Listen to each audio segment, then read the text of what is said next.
જય શ્રી કૃષ્ણ, રાધે રાધે. વૈષ્ણવ, આજે આપણે ખારી સિંગની સામગ્રી આપ સાથે શેર કરી રહ્યો છું કે આપણે સરળતાથી ખારી સિંગ ઘરે કેવી રીતે બનાવી શકાય છે. કે ઘણું કેવું છે, ઘણા વૈષ્ણવ જે બહારનું નથી લેતા, ઘરે જ બનાવેલી વસ્તુ, ઘરે જ બનાવેલું ભોજન ખોરાક લેતા હોય છે, નાસ્તો પાણી બધું.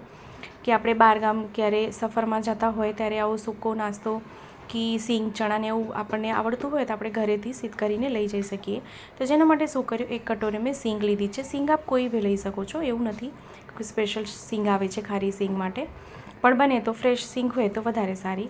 તો એ શું કરીએ, એને એક આપણે બાઉલમાં પહેલાં લઈ લઈએ અને પછી શું કે જેમાં જે ખરાબ દાણા હોય એ જરાક જોઈને લઈ લેવાના, નહીં તો શું છે કડવા થઈ જાય તો બીજી સિંગ બી બગડી જાય.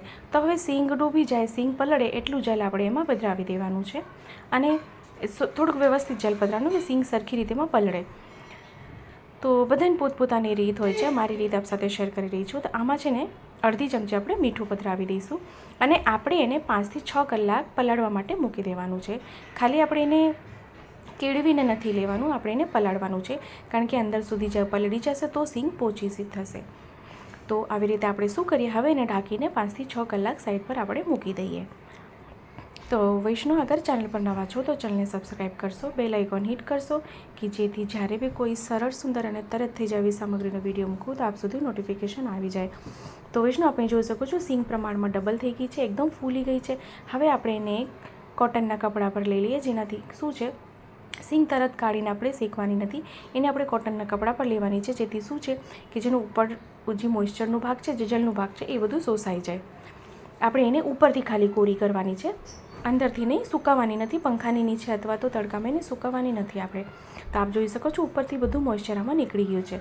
હવે શું કર્યું, એક મોટી કટોરી મીઠું લીધું છે.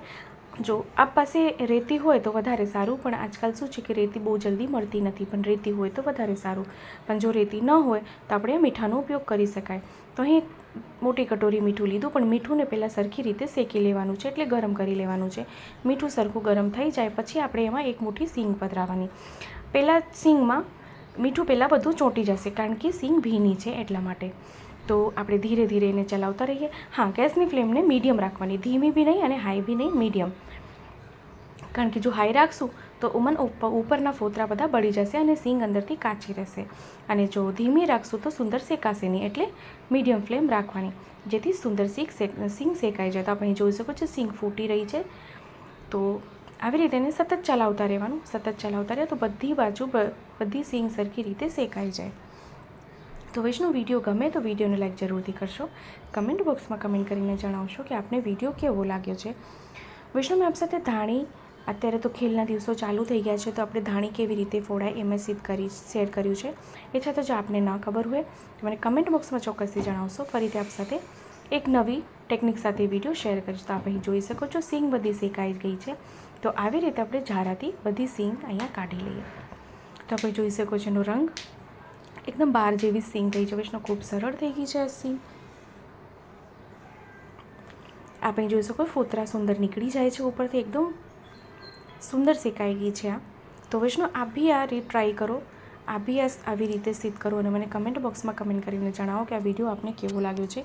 વૈષ્ણવ, વિડીયો ગમે તો આપણા વૈષ્ણવ ગ્રુપમાં ચોક્કસથી શેર કરશો, જેથી વધુથી વધુ લોકો સુધી આ વિડીયો પહોંચી શકે. તો ખૂબ સુંદર અને સરળ રીતે આપણે ખારી સિંગ ઘરે સિદ્ધ થઈ જાય છે. આપ આવી રીતે ચણા બી કરી શકો છો, ચણા બી આવી રીતે જ થઈ જાય છે. તો વૈષ્ણવ, અગર આપને એ રીતે જોવી છે તો આપ મને કમેન્ટ બોક્સમાં કમેન્ટ કરીને ચોક્કસથી જણાવશો. તો વૈષ્ણવ, આપણે ફરીથી મળશું નવા વિડીયો સાથે. ત્યાં સુધી આપ સૌને મારા જય શ્રી કૃષ્ણ.